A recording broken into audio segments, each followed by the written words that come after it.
this is actually going to be my aiming point.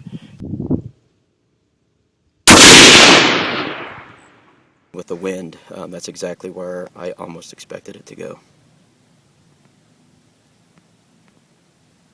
Just to make sure that I'm able to see this target, I've actually upended this, and as you can tell, my notation is I'm going to be aiming right there.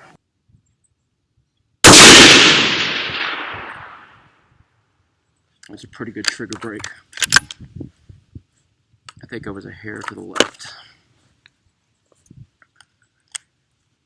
Well, this is very unexpected.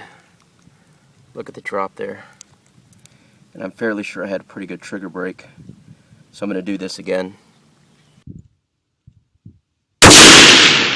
Trigger break was a little high right. So at 300 yards, I called that last shot a little high right. That was the first shot. There's the second one. Alright, I'm going to hold it 2.5 minutes high. No wind compensation.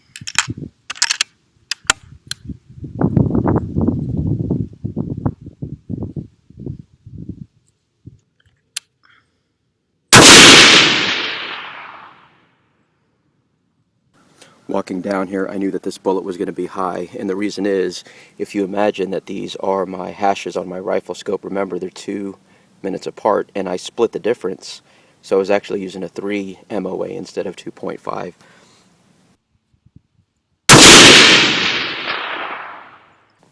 Right, it's a little bit off to the left, but I can live with that because horizontally it's perfect. We're going to go out to 350 now, and that should be 2 hashes down, which is 4 MOA.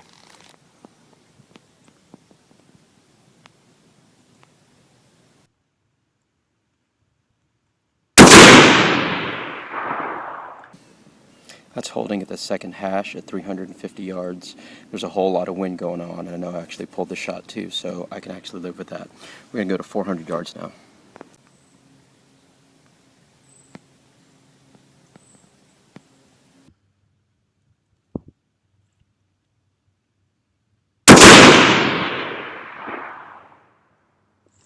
Broke a little left.